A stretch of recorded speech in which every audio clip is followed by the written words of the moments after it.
In the city of Neverwinter, a dwarf named Gundren Rockseeker asks you to bring a wagon load of provisions to the rough and tumble settlement of Phandelver, a couple of days' travel southeast of the city. Gundren was clearly excited and more than a little secretive about his reasons for the trip, saying only that he and his brothers had found something big, and that he'd pay you 10 gold pieces each for escorting his supplies safely to Barthen's Provisions, a trading post in Phandelver. He then set out ahead of you on horse, along with a warrior escort named Sildar Hallwinter, claiming he needed to arrive early to take care of business. You spent the last few days following the high road south from Neverwinter, and you've just recently veered east along the Tribord Trail. You've encountered no trouble so far, but this territory can be dangerous. Bandits and outlaws have been known to lurk along the trail.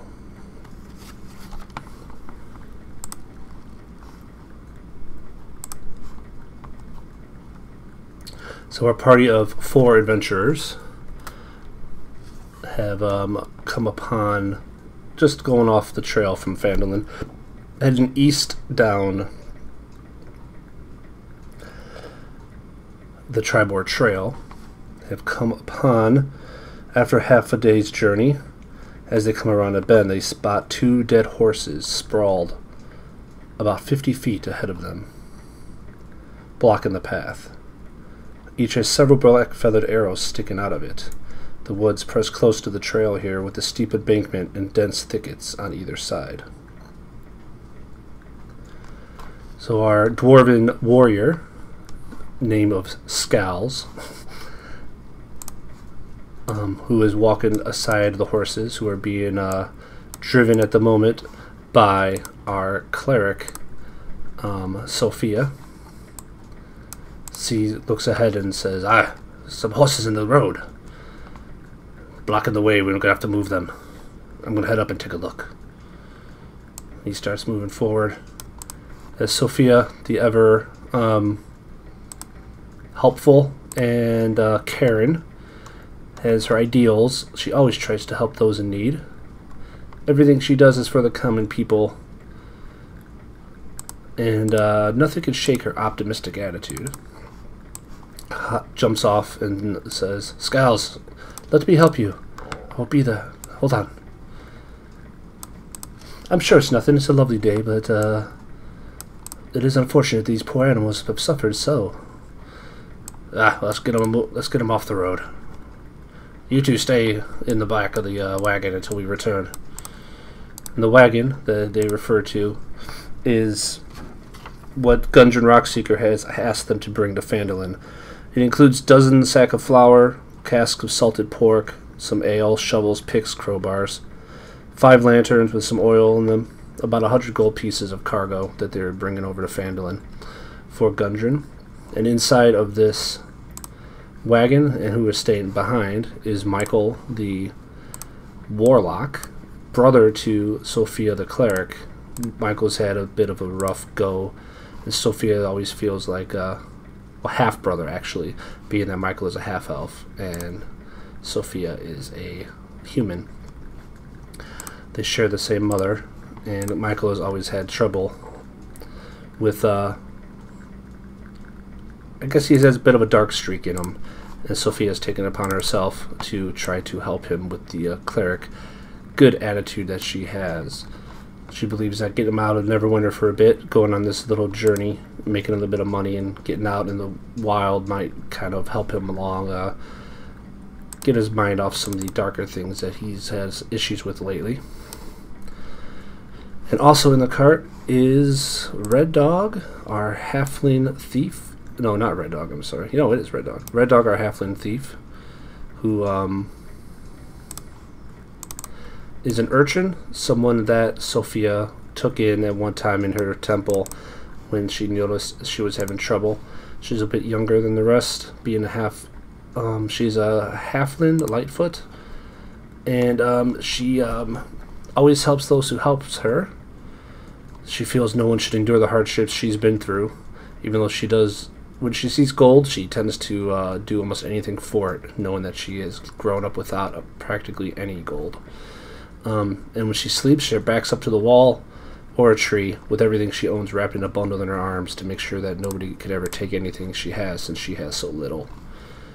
She is also on this journey to make a little bit of money, and Sophia has taken it upon herself to kind of be her mentor, or to try to help her out any way she can.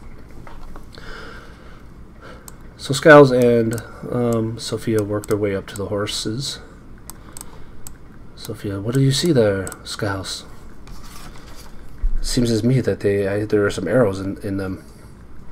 Aye, it looks as though they have been shot by arrows. But dead about a day, I'd say.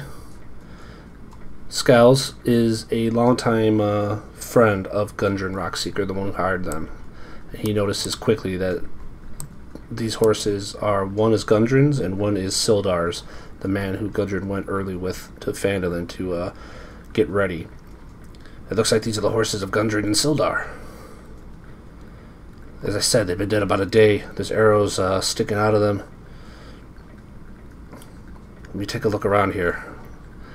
And Skiles bends over to take a look. Tries to inspect the area.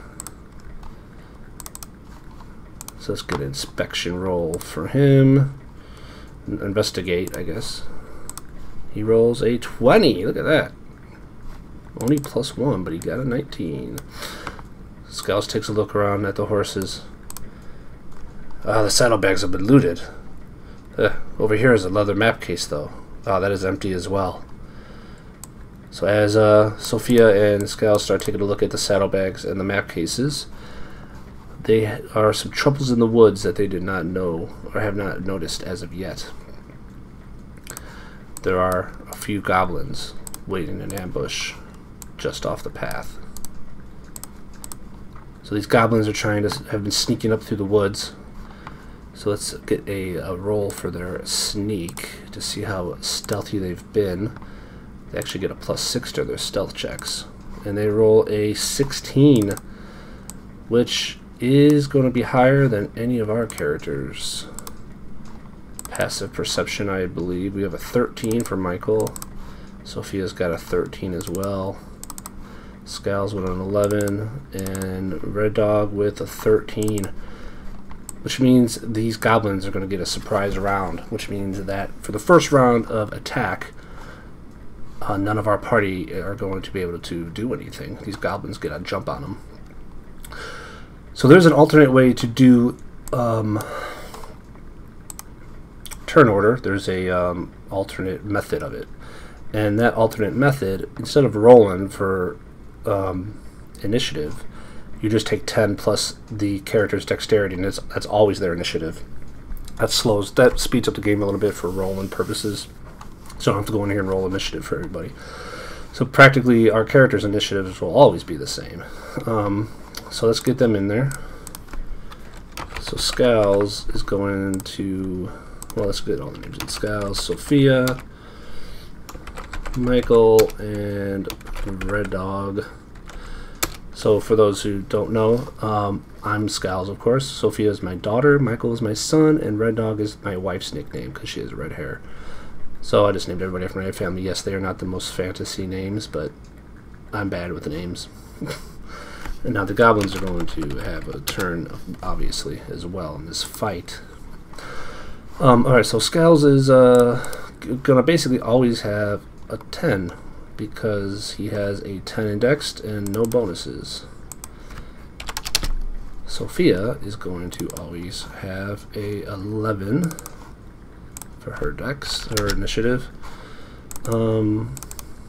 Red Dog will always have a 14 because she has a +4 with her awesome rogue dexterity. And Michael will always have a 10 as well. Our guys' dex are not very good. And the goblins then will have a 14, so they get a +2. Well, no, they have a +2. So they have a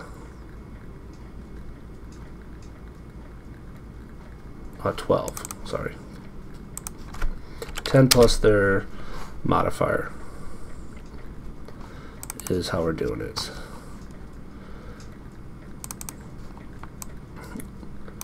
So if we sort that up, and it doesn't really matter for the first turn because the goblins surprised our party, so they get to completely go before our party gets to go. So not a good start for our guys. They roll a good stealth roll. So the goblins are up, and before the party realizes it, they hear 2 arrows come from the north out of the trees. Both of them aimed at Scowls, who is the closest character to these horses. So quick shots come in from the trees at Scowls. Scowls has a pretty awesome AC. His stat rolls that I got for him were pretty amazing. So his AC is 18 with his shield. Same with Sophia, though. They both have 18 up there. So goblins fire a short bow at Scowls and roll a 19. So that hits. Oh boy. Not a good start. And that is 5 piercing damage. So quickly an arrow heads in and knocks him down quick, and another one flies in at his direction for a 9, and that one sails over his head, luckily for him. And these 2 goblins run out of the trees directly at Sophia. So these are 10-foot squares. They can move 30, so 5, so 10, 20, 30. And they both charge directly at her, brandishing scimitars. The first one swings at her for a 22 and hits. The second one for a 17 and misses, but the first one does connect for 5 slashing damage, which is half her health. Not a good start for our party. Alright. So, now we are back into the contest, and these goblins can use a bonus action to hide. Could take a, yeah, so both of these guys are going to try to move a little bit farther into the woods and hide. So this guy's going to roll a stealth and 22, so he kind of disappears into the woods. This guy's going to do the same. He's going to move around and try to hide again into the woods, and he gets a 19, which is higher than all our perceptions. So they're both pretty much sneak in there. They don't get sneak attacks, thank goodness. They were actually rolling with advantage, though, weren't they? Shoot. I would have missed anyway. That second one, 9, would have been a 16. Okay, still would have missed. All right, because if you attack from when you're stealthed, it's advantage. All right, so now we are back to the top of the order, and Red Dog is up, and she is a bit terrified, being the youngest member of the group, the small halfling. So she just kind of brings out her short bow that she has, which has a range of, what is the short bow's range?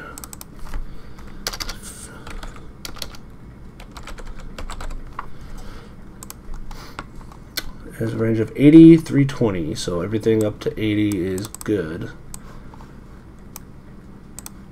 And she is 10, 20, 30, 40, 10,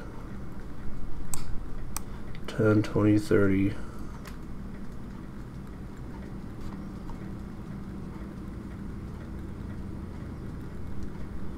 35. Actually, she's going to move down a little bit. She's going to jump off this guy. She only moved 25 though, so she's going to go about right here. And then she's going to try to fire an arrow. So 10, diagonal is, you had 5 for 5, so I guess you had 10, so 10, 20, 40, 60, I guess, something like that. Anyway, this guy's close enough. She can get him, even if that is not correct. I think it'd be shorter more than longer, but we'll see. So she brings out a short bow and fires, and being a rogue, since this guy's within 5 feet of Sophia, if she connects, she gets a sneak attack.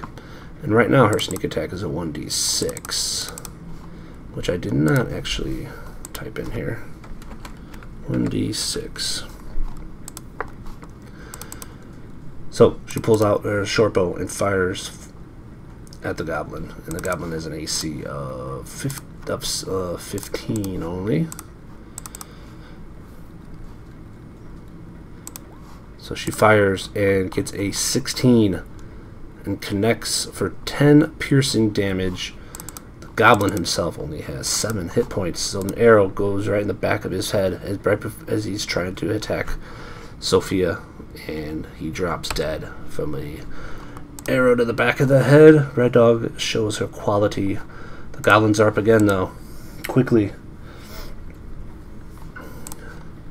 The one in the trees sees Sophia shoot towards his party and take one of them out, so he will fire in her direction with advantage. And she has an AC of 15. So the first one fires towards Sophia and rolls an 18. That is 5 piercing damage, which is almost over half her health. And she takes an arrow. Even though she was a little bit behind cover, I should have probably added a little bit, but she would have hit with an 18 anyway. And then the other one in the woods is still more terrified of the large dwarf, who looks pretty intimidating. So he's going to fire an arrow his way with advantage. And hits with a crit. Oh boy. That is 5 piercing with another d6. 8 damage.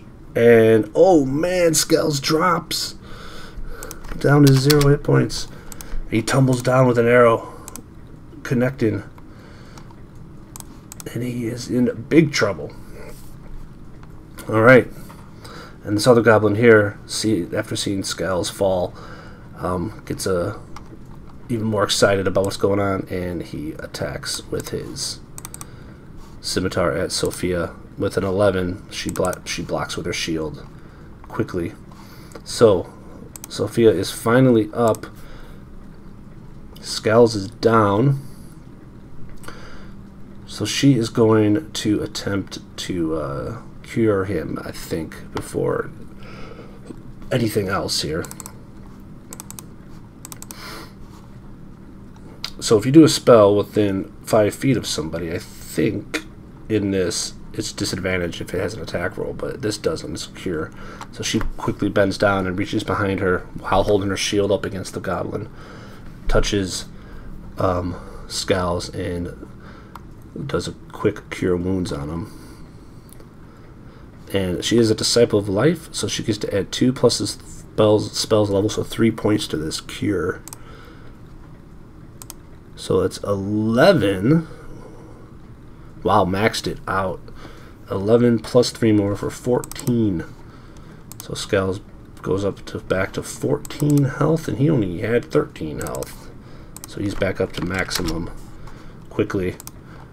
But he is still prone, since he fell down after being knocked unconscious with that arrow. And that was her action, and she's going to stay where she's at to kind of block off this goblin. She can do a bonus action, technically, as long as it is a cantrip. That is a bonus action. Actually, she doesn't have a cantrip. That's a bonus action. So she is going to stay there. So Michael is now up, and after seeing everything that's going on and seeing somebody going after his sister, even though she's goody two-shoes and he's got a little dark side to him, he still cares enough about her to not want anything to happen to her. So he reaches to his darkness and throws out a Eldritch Blast, I believe, towards that creature.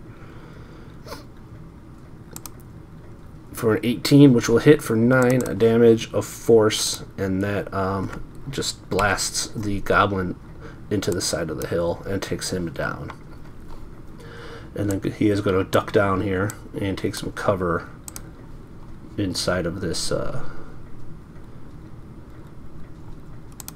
Take some cover in this wagon. Now Skells is up, so he gets to stand up for half his speed, and he is a very pissed off dwarf right now.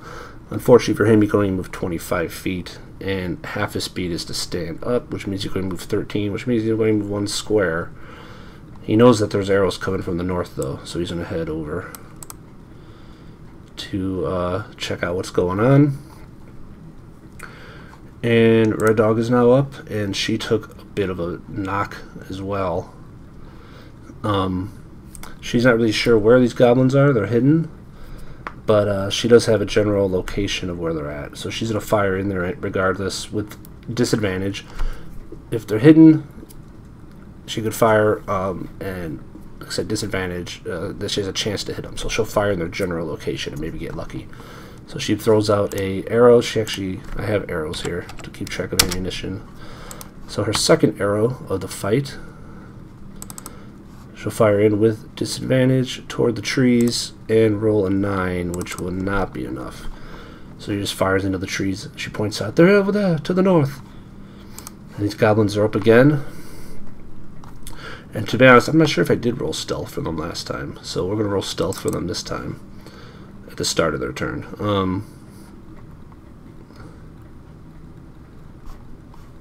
So the left goblin rolls a crit and the right goblin rolls a 19. So both of them are still hidden in these woods, moving around a little bit within this area.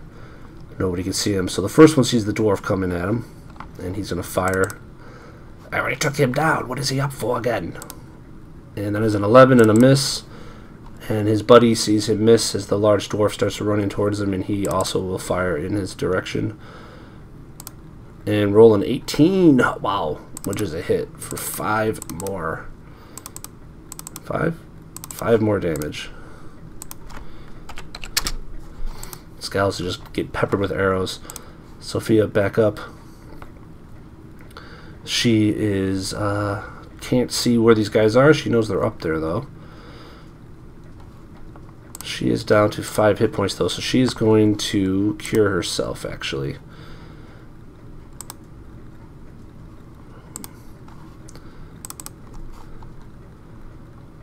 Spell-wise, she used one of her 2 slots, so she's going to use her second cure on herself and cure 4 plus 3 for her thing, so 7 hit points. Puts her up back to 12, which is over her max of... Oh no, it isn't. Oh no, her max is 10. Alright, so she's back up to full health, and then she's going to start running. Let's see. 10, 20, 30. This is a small embankment. She may be able to climb up here.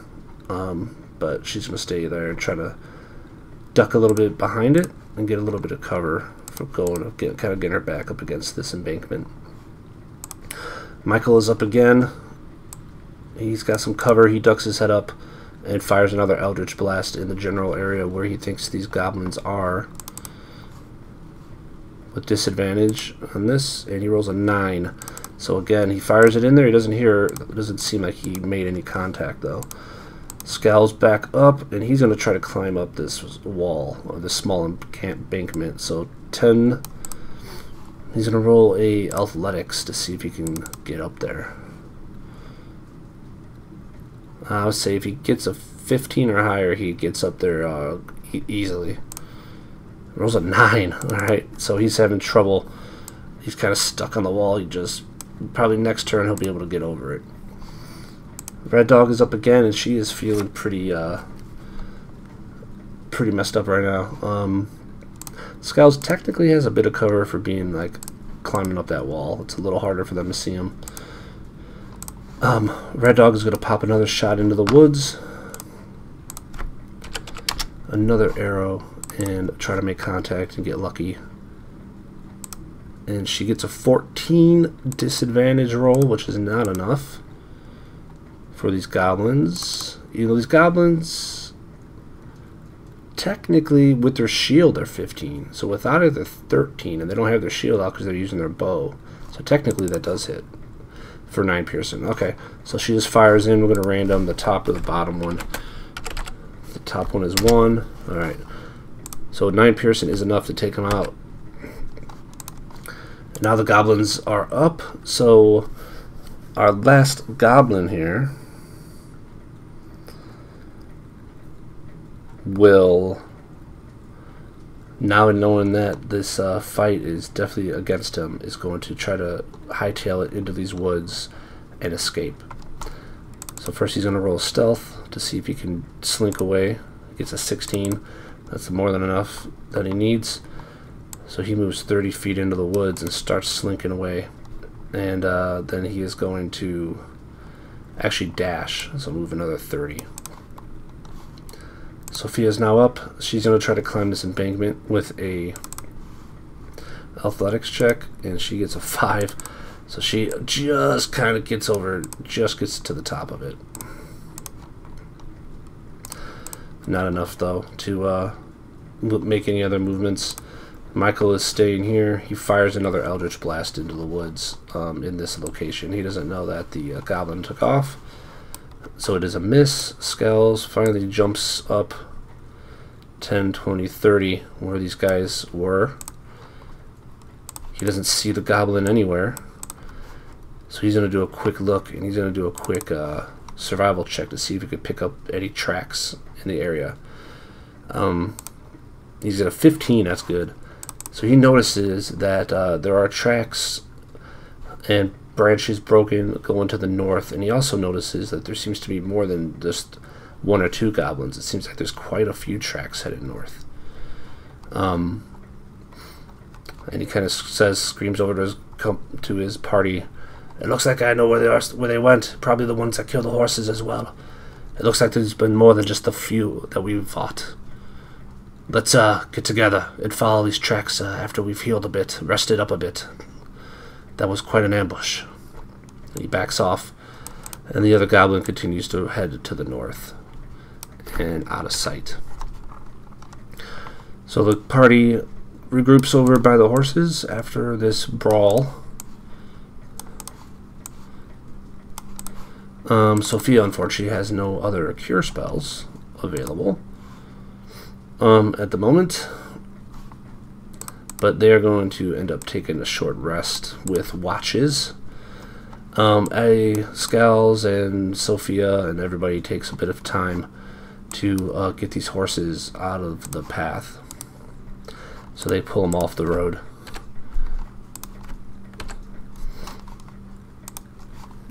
And Scales talks to the group, says, "Those are definitely Gundren's horses. We need to find out where they took him. Like I told you that I found some tracks headed north. I think if we follow those tracks, we may find Gundren and find out what's going on." Everybody else agrees with the plan, only after they take a bit of a rest, though. So they kind of head off to just to the side of the road, make a campfire, take a short rest. Actually, they're going to try to take a long rest after this brawl, and they're going to switch off on fights. They know that it's going to take 8 hours to do that, but Sophia will get her spells back, and the rest of the group will get fully healed. Said if they've already taken Gundren, if he's alive now, he'll be alive in a few hours. We need to rest, though, if we want to succeed. We can't push ourselves too much. So Scales goes back up to his 13 hit points for the long rest. Red Dog, thankfully, goes back up to her measly 8, which is going to be a problem already. I could see Sophia was back healed, and Michael never even got attacked. And these goblins were worth a 50 XP apiece, so that's 200. Even though the one ran away, they still won the encounter. So that's 200 XP divided by the 4, so that's 50 each. So everybody gets 50 experience points. To start off, our first experience points of the campaign. Alright, so a long rest happens. Yeah, in the middle of these woods. So let's roll a 18 to 19, 20 is a random encounter. 10. Alright, so they're able to rest through 8 hours of without any random encounters. They also take the time to pull the wagon off the road and tie it up into the trees. And they kind of take some of the gear and throw them under some of these trees and bushes, some of the stuff that they're supposed to be taking with them, hoping that nobody shows up and grabs it and steals it. But they do feel like they need to head north and try to find out what's going on here with this ambush. So that's part 1 of this little weird thing I'm doing. If anybody's watched this and kind of wants to see more of this, let me know. And I'll do a couple more, and I'll continue with the story of Lost Mine of Phandelver. So let me know in the comments if it's something that you're interested in seeing more of or not, or is it just a little too goofy? Because I think it's a little bit goofy. But regardless, let me know. So thanks for watching, and we'll see you later.